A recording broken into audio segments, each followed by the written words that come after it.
जय श्री कृष्णा। राधे राधे दोस्तों, स्वागत है आपका अपने चैनल पर।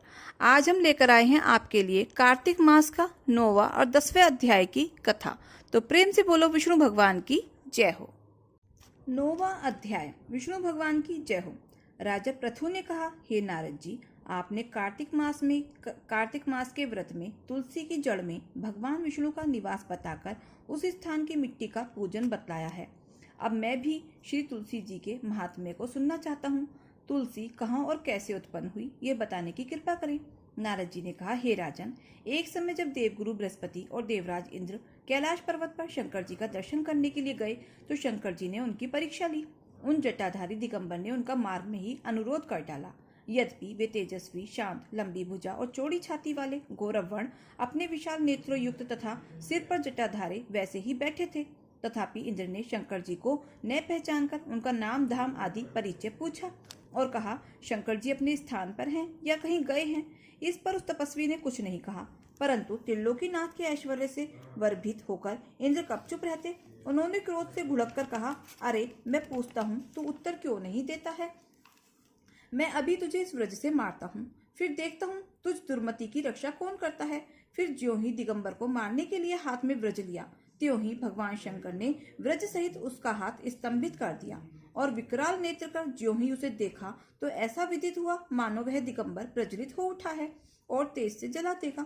भुजाएं स्तंभित होने से इंद्र के क्रोध और दुख का अंत न रहा, परंतु ज्यों ही बृहस्पति जी ने उसको प्रज्वलित देखा त्यों ही अपनी बुद्धि से उनको भगवान शंकर जानकर प्रणाम किया और इंद्र को भी उनके चरणों में गिराया। फिर बृहस्पति जी बोले, हे दीनानाथ, अपना क्रोध रोककर इंद्र का अपराध क्षमा कीजिए। बृहस्पति जी के वचन सुनकर महेश्वर गंभीर वाणी में बोले, मैं अपने नेत्रों से निकले हुए क्रोध को कैसे रोकूं। तब बृहस्पति जी बोले, हे भगवान, भक्तों पर तो दया करनी ही चाहिए, अतः अपना भक्त वत्सल नाम सार्थक कीजिए और इस तेज को शांत करके इंद्र का उद्धार कीजिए। तब भगवान शंकर ने कहा, मैं तुम्हारी स्तुति से प्रसन्न हूँ जो तुमने इंद्र को जीवन दान दिलाया है। अब मैं तुम्हें अपने वरदान द्वारा जीव नाम से विख्यात करता हूँ। मेरे नेत्रों की अग्नि अब इंद्र को पीड़ित नहीं करेगी। ऐसा कहकर शंकर जी ने अपने माथे से निकले हुए तेज को लेकर क्षीर सागर में डाल दिया। फिर लीलाधारी भगवान अंतर्ध्यान हो गए। इंद्र और बृहस्पति दोनों भय से मुक्त होकर परम सुखी हुए। इस प्रकार जिनको जानने की इच्छा थी उन्हें जानकर इंद्र और बृहस्पति अपने अपने स्थान को चले गए। 10वां अध्याय। राजा पृथु ने कहा, हे देव ऋषि, आपको नमस्कार है। अब कृपा कर आप यह कहिए कि जिस समय भगवान शंकर ने माथे का तेज क्षीर सागर में डाल दिया उस समय क्या हुआ। नारद जी ने कहा, हे राजन, जब शंकर जी ने तेज क्षीर सागर में डाल दिया तो वह शीघ्र ही बालक होकर गंगा सागर के संगम पर बैठकर संसार को भय देने वाला रुदन करने लगा। उसके रुदन से समस्त संसार व्याकुल हो उठा। लोकपालों के मन में भी व्याकुलता हुई। अधिक कहने से क्या है, चराचर चलायमान हो गए। शंकर सुवन के रुदन से ब्रह्मांड व्याकुल हो गए। समस्त देवता और ऋषि मुनि व्याकुल होकर लोक पितामह ब्रह्मा जी की शरण में गए और सबने मिलकर ब्रह्मा जी को प्रणाम किया और स्तुति की।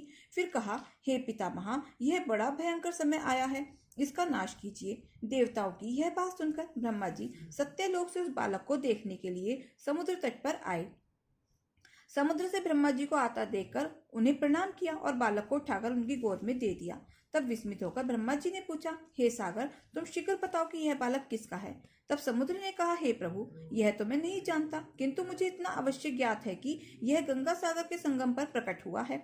अतः आप इस बालक का जाति कर्म आदि संस्कार कीजिए, इसका जातक फल बताइए। नारद जी कहते हैं, इधर तो सागर ब्रह्मा जी से ऐसे कह रहा था, उधर सागर पुत्र भी ब्रह्मा जी के गले में हाथ डालकर बार बार उनको आकर्षण कर रहा था। अब तो उसने ब्रह्मा जी का गला जोर से पकड़ा कि वे पीड़ित हो नेत्रों से आंसू डालने लगे। किसी प्रकार उन्होंने अपने दोनों हाथों से जोर लगाकर गला छुड़ाया और सागर से कहा, सुनो, मैं तुम्हारे पुत्र का जातक फल कहता हूँ। मेरी आंख से जो जल निकला है, इस कारण इसका नाम जलंधर होगा। यह पैदा होने के साथ ही तरुण हो गया था। इससे यह सब शास्त्रों का पारंगत, महापराक्रमी, महावीर, जवान और रणदुर्गम तथा सभी दैत्यों का पारंगत और भगवान विष्णु को जीतने वाला होगा। यह कहीं भी नहीं हारेगा। एक भगवान शंकर को छोड़कर सबसे आवध्य रहेगा। जहां से यह उत्पन्न हुआ है फिर वहीं जाएगा। इसकी पत्नी बड़ी पतिव्रता, सौभाग्यशाली, सर्वांग सुंदरी, परम मनोहर, मृदु भाषणी तथा शील की सागर होगी। नारद जी ने कहा, हे राजन, सागर से यह कहकर ब्रह्मा जी ने शुक्राचार्य को बुलाकर बालक का राज्याभिषेक कराया। फिर अंतर्ध्यान हो गए। अब तो उस बालक को देख सागर बहुत प्रसन्न हुआ और कितने ही उपायों से उसका पालन करके बड़ा किया। फिर कालनेम नामक असुर को बुला उसकी वृंदा नाम की पुत्री से उसका विवाह करा दिया। अब शुक्राचार्य के प्रभाव से वह दैत्यों पर राज्य करने लगा। 10वां अध्याय समाप्त हुआ। प्रेम से बोलो विष्णु भगवान की जय हो। दो एक ब्राह्मण ब्राह्मणी थे। 7 कोस गंगा जमुना नहाने जाया करते थे। ब्राह्मणी बहुत थक जाती थी। एक दिन बोली, कोई बेटा होता तो बहू आती, घर में खाना बना हुआ मिलता, कपड़े धुले हुए मिलते। ब्राह्मण बोला, तूने बड़ी बात कही, ला मैं तेरे लिए बहू अब ला देता हूँ। एक पोटली में चून बांध दे, उसमें थोड़ी सी मोहर अशर्फी डाल दे। उसने एक पोटली बांध दी। ब्राह्मण चल दिया। कुछ दूर पर जमुना जी के किनारे लड़कियां अपने मिट्टी के घर बना बना कर खेल रही थी। उसमें से एक बोली, मैं तो अपना घर नहीं बिगाड़ती, मुझे तो रहने को चाहिएगा। ब्राह्मण को वही लड़की मन भा गई। अपने मन में सोचने लगा, यही एक समझदार लड़की है। वह उसके पीछे पीछे हो लिया। जब वह घर पहुंची तो बोला, बेटी मैं भूखा हूँ, अपनी माँ से पूछ ले, मेरी 4 रोटी पो देगी क्या? कार्तिक का महीना है, मैं किसी घर की रोटी नहीं खाता हूँ। मेरे पास यह चून है, अपनी माँ को दे दियो और अपनी माँ से कह दियो कि चून छान लेगी। अच्छी बात है पापा। उसने अपनी माँ से कहा कि माँ, बाहर बाबा बैठा है, उसकी रोटी बना दो और आटा छान लेना। उसने आटा छाना, उसमें से मोहर अशर्फियां निकली। वह बोली, जिसके आटे में इतनी मोहर अशर्फियां हैं, उसके घर में कितनी होंगी? जब बाबा रोटी खाने बैठा तो उसकी माँ बोली, बाबा तुम लड़के की सगाई करने जा रहे हो क्या? तब बाबा कहने लगे, मेरा लड़का तो काशी जी पढ़ने गया हुआ है, अगर तुम कहो तो खंडे कटारे से तुम्हारी लड़की को ब्याह कर ले जाऊं। अच्छी बात है बाबा। वो ब्याह कर ले आया। आकर बोला, रामू की माँ, किवाड़ खोल, देख मैं तेरे लिए बहू लाया हूँ। बुढ़िया बोली, वो ब्राह्मणी बोली, दुनिया तो बोली मारे है, तुम भी मार लो, हमारे तो 7 जन्म में बेटा भी नहीं है तो बहू कहाँ से आएगी? तो ब्राह्मण बोला, ना तू किवाड़ खोल। उसने किवाड़ खोले तो सामने बहू खड़ी थी। सास आदर सत्कार के साथ बहू को घर के अंदर ले आई। बूढ़े बुढ़िया अपना ब्राह्मण ब्राह्मणी नहाने जाते। बहू घर का सारा काम करती, खाना बनाती, कपड़े धोती, रात को उनके पांव धोती। इसी तरह से बहुत समय निकल गया। सास ने समझाया, बहू चूल्हे की आंच मत बुझने देना, तो और घड़े का पानी मत खत्म होने देना। एक दिन चूल्हे की आंच बुझ गई। भागी भागी बहू पड़ोस में गई। बोली, पड़ोसन जी मुझे थोड़ी सी आंच दे दो, मेरे चूल्हे की आंच बुझ गई है। मेरे सास ससुर आते ही होंगे, सुबह 4 बजे की गंगा जमुना नहाने गए हुए हैं। पड़ोसन ने कहा, तू तो बावली है, जो ये तो तुझे यूं ही उठाकर ले आए हैं, इनके 7 जन्म भी कोई बेटा नहीं है। बहू बोली, ना इनका बेटा तो काशी जी पढ़ने गया हुआ है। तो वह बोली, ना झूठ है, झूठ बोला होगा इन्होंने। तो वह बोली, अब क्या करूं? तब उसने कहा, जी फूकी रोटी कर दे, अलूनी दाल कर दे, खीर की कड़छी दाल में, दाल की कड़छी खीर में कर दे। उसको तो पड़ोसन की अब सीख लग गई। तो सासू आई तो उसने अपने जैसे बहू ने खाना लगाया तो खाना खाने बैठी तो वो दाल तो अलूनी थी, बिना नमक की थी। तो सास ने कहा कि बेटे आज तो दाल अलूनी है। तो बहू कहने लगी, खा लो सासू जी, तुम तो एक दिन खा लोगी, कुछ ना होगा, मुझे तो जीवन भर अलूनी ही रहना है। सासू बोली, ठीक है भाई। बहू को तो पड़ोसन की सीख लग गई। रात को सो गई। सुबह भागी भागी पड़ोस में वह फिर गई कि अब क्या करूं।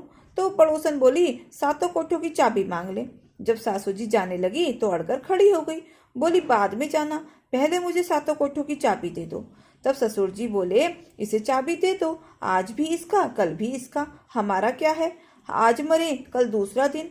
पीछे से बहू ने कोठे के अपना सारे कोठे खोल के देखे। किसी में अन्न, किसी में धन, किसी में बर्तन, किसी में कपड़ों के अटूट भंडार भरे हुए हैं। 7वां कोठा खोल के देखा तो उसमें गणेश, लक्ष्मी जी, पथवारी, कार्तिक के राई, दामोदर, ठाकुर जी, तुलसा का बिलड़ा, 36 करोड़ देवी देवता विराजमान है। गंगा जमुना बह रही है। तिलक लगाए चौकी पर बैठा एक लड़का माला जप रहा है। तो वह बोली, तू कौन है? तो वह बोला, मैं तेरा पति हूँ, किवाड़ बंद कर दे, मेरे माँ बाप आएंगे तब खोलियो। अब तो बहू बहुत खुश हुई। 36 प्रकार के भोजन बनाए, 16 श्रृंगार किया, राची माची टोले। सास ससुर आए, बड़े प्यार से उनसे बात की, उनके कपड़े धोए, खाना खिलाया। तो ब्राह्मण कहने लगा, बहू तो धन देख के राजी हो गई। बहू सास के पैर दबाती जाए और कहती जाए, माँ जी तुम इतनी दूर 12 कोस गंगा जमुना नहाने जाती हो, थक जाती होंगी, तुम घर में नहा लिया करो। सास बोली, बावली, कहीं घर में भी गंगा जमुना बहती है? बहू बोली, हाँ माँ जी, चलो मैं दिखाती हूँ।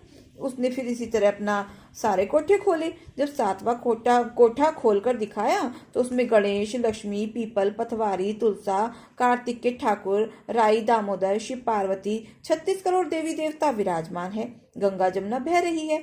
तिलक लगाए चौकी पर एक लड़का बैठा माला जप रहा है। माँ बोली, तू कौन है? वह बोला, माँ मैं तो तेरा बेटा हूँ। कि तू कहाँ से आया? मुझे कार्तिक देवता ने भेजा है। माँ बोली, बेटा ये दुनिया क्या जानेगी, क्या मानेगा मेरा घर का पति, क्या जानेगी दुरानी जिठानी, क्या जाने अगड़ पड़ोस कि तू मेरा ही बेटा है। उसने पंडित से पूछा तो वह बोला, परली पार बहू बेटा खड़े हों, इस पार बुढ़िया खड़ी हो जाए। चाम की अंगिया पहने हो, छाती में से दूध की धार निकले, बेटे की दाढ़ी मूछ भीगे, पवन पानी से गठजोड़ा बंधे तो सब जाने ये बुढ़िया का बेटा है। उसने ऐसा ही किया। चाम की अंगिया फट गई तो छाती में से दूध की धार निकली, बेटे की दाढ़ी मूछ भीग गई, पवन पानी से बहू बेटे का गठजोड़ा बंध गया। ब्राह्मणी बहुत खुश हुए। हे कार्तिक, हे ठाकुर, राई, दामोदर, कृष्ण भगवान, जैसे उसे बहू और बेटा दिए वैसे ही सबको देना, जैसे उसकी इच्छा पूरी करी वैसे सब किसी की करना। कहते सुनते हुंकारा भरते का। प्रेम से बोलो गंगा जमुना माता की जय हो, कार्तिक भगवान की जय हो, धर्मराज जी की जय हो। एक बुढ़िया माई थी। वह व्रत नियम तो बहुत रखती थी। एक दिन भगवान के घर से यमदूत लेने आए। बुढ़िया माई यमदूत के साथ चली गई। आगे गहरी नदी बह रही थी। बुढ़िया माई डूबने लगी। तब यमराज जी से पूछा, माई क्या गाय दान की हुई है? तब बुढ़िया माई ने मन में गाय माता का ध्यान किया तो गाय माता उपस्थित हो गई। गाय की पूंछ पकड़कर बुढ़िया माई ने नदी पार करी। आगे गई तो काले कुत्ते खाने को दौड़े। तब यमराज जी ने पूछा, कुत्ते को रोटी दी है क्या? बुढ़िया माई ने मन में कुत्ते का ध्यान किया तो कुत्ते चले गए। आगे चली तो काले कोए बुढ़िया माई को चोंच मारने लगे। तब यमराज जी ने कहा कि ब्राह्मण की बेटी को सिर में तेल लगाने को दिया है कि नहीं? बुढ़िया माई ने ब्राह्मण की बेटी को याद किया तो कोए ने चोंच मारना छोड़ दिया। आगे गई तो पैरों में कांटे चुभने लगे। तब यमराज जी ने कहा कि चप्पल दान में दी है या नहीं? बुढ़िया माई ने याद किया तो चप्पल पैरों में आ गई। आगे चली तो चित्रगुप्त जी ने यमराज जी से कहा, आप किसको ले आए हो? तब यमराज जी ने कहा कि बुढ़िया माई ने दान पुण्य तो बहुत किया है पर धर्मराज जी का कुछ नहीं किया, इसलिए आगे के द्वार बंद हैं। तब बुढ़िया माई बोली, मुझे 7 दिनों के लिए धरती पर जाने की आज्ञा दो। 7 दिनों तक कहानी सुनकर उद्यापन करने के बाद वापस आ जाऊंगी। बुढ़िया माई वापस धरती पर आ गई। जब वह अपने घर को गई तो बेटे बहू ने भूतनी का रूप धारण करके आ गई। जब वह घर को गई तो बेटे और बहू ने भूतनी समझकर घर के द्वार बंद कर दिए। तब उसने अपने बेटे और बहू को कहा कि मैं भूतनी नहीं हूँ, मैं नियमानुसार प्रत्येक दिन धर्मराज जी की कहानी सुनकर उद्यापन करके वापस परलोक चली जाऊंगी। यह सुनकर बेटे ने उद्यापन की पूजा की सभी सामग्री एकत्रित कर दी, लेकिन कहानी का हुंकारा नहीं भरा। तभी बुढ़िया माई पड़ोसन के पास गई और कहानी सुनने को कहा। पड़ोसन ने भी कहानी सुनी और हुंकारा भर दिया। बुढ़िया माई ने 7 दिनों के पश्चात कहानी सुनकर उद्यापन कर दिया और उसी समय सारा सामान दान कर दिया। तभी धर्मराज जी ने बुढ़िया माई के लिए धरती पर विमान भेजा। विमान देख सभी गांववासी स्वर्ग जाने के लिए तैयार हो उठे। बुढ़िया माई बोली कि मेरी कहानी तो सिर्फ पड़ोसन ने ही सुनी है। तो सभी गांव वालों ने बुढ़िया माई के पांव पकड़ लिए और धर्मराज जी की कहानी सुनने का आग्रह किया। कहानी सुनने के पश्चात सभी विमान में बैठकर स्वर्ग पहुंचे तो धर्मराज जी ने कहा कि मैंने तो सिर्फ बुढ़िया माई के लिए विमान भेजा था, पर यहाँ तो सभी गांववासी एकत्रित हो गए हैं। तब बुढ़िया माई ने कहा कि मेरी कहानी इन सभी ने सुनी है, इसीलिए आधा पुण्य इनको भी दो। तब धर्मराज जी ने सभी गांववासियों को स्वर्ग में वास दिया। तो हे धर्मराज जी महाराज, जैसे बुढ़िया माई को स्वर्ग में वास दिया वैसे सभी को देना। कहते सुनते हुंकारा भरते का। प्रेम से बोलो धर्मराज जी की जय हो, यमराज जी की जय हो, हनुमान जी महाराज की जय हो। हनुमान जी के मंदिर में एक साहूकारनी रोज जाया करती थी। चूरमा का पिंडी और एक रोटी ले जाती। कहती, कांधे सोटो लाल लंगोटो, हनुमान जी खायो चूरमा और रोटी। मैंने तुम्हें दिया जवानी में, तुम मुझे देना बुढ़ापे में। पूजा करने के बाद घर आई तो बहू बोली, सासू जी तुम चूरमा रोटी लेके कहाँ जाया करो हो? तो सासू जी बोली, बालाजी के मंदिर में जाया करूं। तब वह बोली, बालाजी के मंदिर में तो नहीं जाओ हो। सास कुछ भी नहीं बोली, ना खाया, जाकर अपना सो गई। सोते सोते 5 दिन हो गए।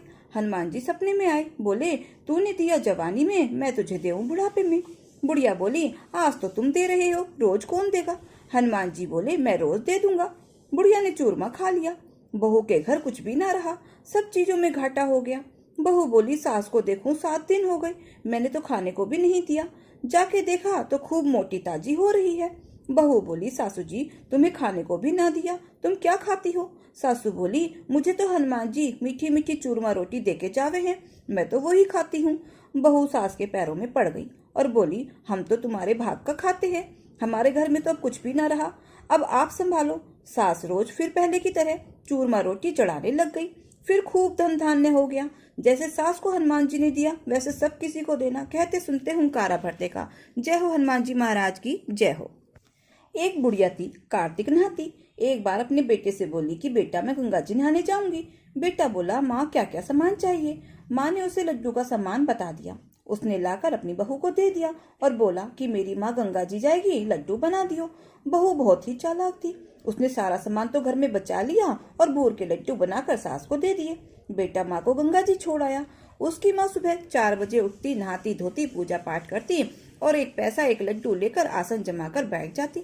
भगवान जी महाराज आते और कहते काकड़िया कुड काऊंगा, माई मोहन लड्डू पाऊंगा। बुढ़िया माई रोजाना 1 लड्डू 1 पैसा भगवान जी को दे देती। ऐसा करते करते पूरा कार्तिक का महीना बीत गया। पूनों के दिन भगवान जी महाराज आए और बुढ़िया माई से बोले बुढ़िया माई मांग ले, क्या मांगे है? बुढ़िया माई बोली भगवान जी मेरे पास तो आपका दिया सब कुछ है। भगवान जी फिर भी बोले बुढ़िया माई कुछ तो मांग ले। तो बुढ़िया माई कहने लगी कि अच्छा प्रभु कि जरा यहाँ की जमीन थोड़ी सी खुरदरी सी है, बस आप इसे एक सार से कर दो। तो भगवान ने कहा ठीक है, आग मीच ले। बुढ़िया माई ने आग मीच ली। अब बुढ़िया तो सोने की हो गई। झोपड़ी में लात मारी, सोने का महल बन गया। उधर पूनो हो गई, पड़वा हो गई। बेटा बोला मैं तो अपनी माँ को लेकर आऊ हूँ। इतना सुनकर बहू को तो गुस्सा आ गया। बोली माँ ही माँ टकराते रहते हो, आ जाएगी जब आएगी। बेटा नहीं माना, अपनी माँ को लेने चला गया। गंगा जी पहुंचकर सबसे पूछता फिरे कि एक बुढ़िया माई को छोड़कर गया था, बुढ़िया माई को छोड़ गया था। फिर किसी ने बताया कि बुढ़िया माई तो वहां सोने की हुई बैठी है। उसने जाकर देखा तो क्या माँ है और कहने लगा माँ ये सब कैसे हो गया? माँ बोली बेटा मुझे तो भगवान जी ने दिया है। बेटा बोला माँ चलो घर चलो। तो माँ मना करने लगी कि मैं तो यही रहूंगी, मुझे तो भगवान ने बहुत कुछ दिया है।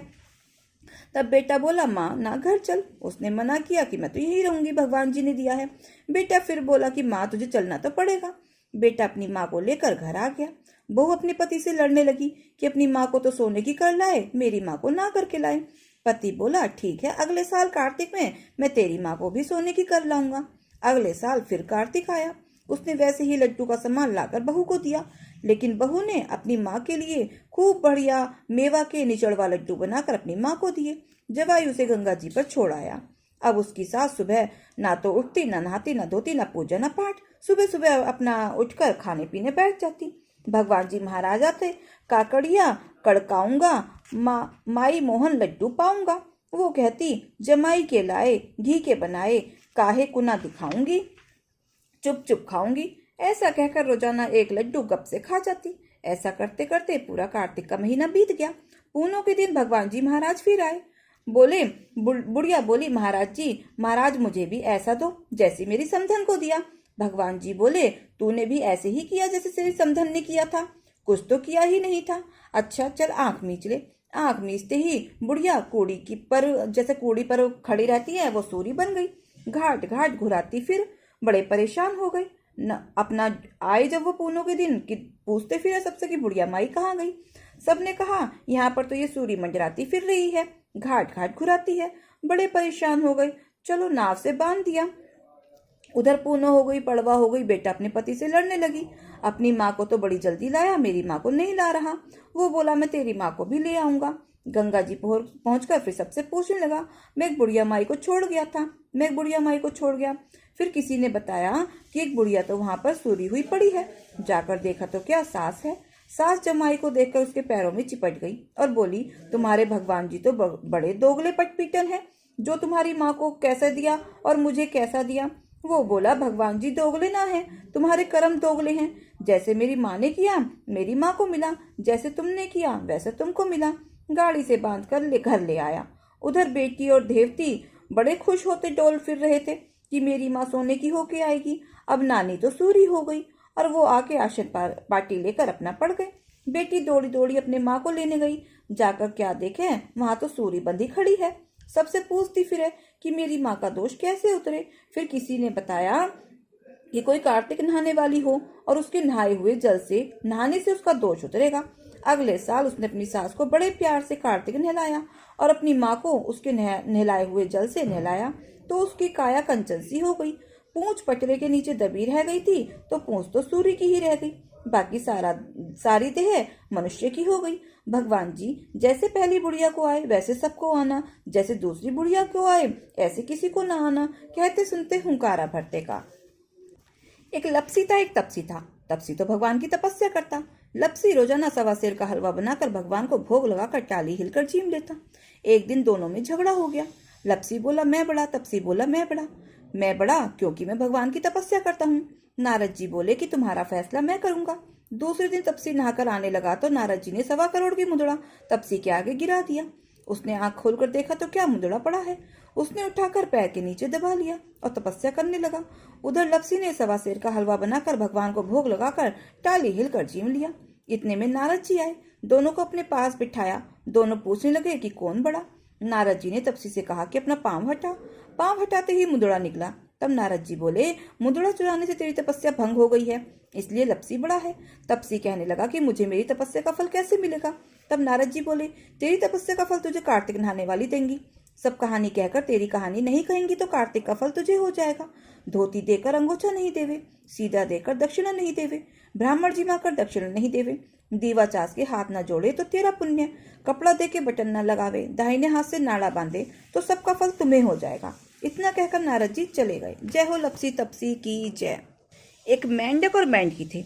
मेंढकी जो है विष्णु भगवान का नाम लेती थी, तो मेंढक ने उससे विष्णु भगवान का नाम लेना छुड़वा दिया कि मेरे होते हुए किसी पुराए पुरुष का क्यों नाम लेती है।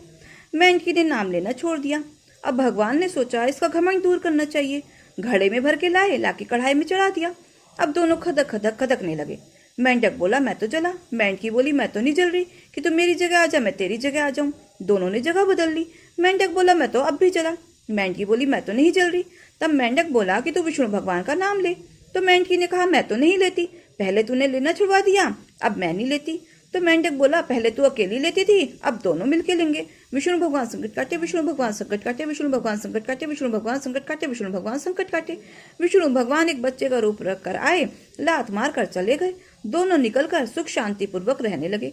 तो प्रेम से बोलो विष्णु भगवान की जय हो, चुटक विनार भगवान की जय हो। दोस्तों ये कथा कहानी आपको कैसी लगी कमेंट बॉक्स में जरूर बताएं, और अगर अच्छी लगी हो तो प्लीज वीडियो को लाइक शेयर और सब्सक्राइब अवश्य करें। अपना प्यार और सहयोग दें। मिलते हैं फिर ऐसे ही नई कथा कहानियों के साथ। धन्यवाद। जय श्री कृष्णा। राधे राधे।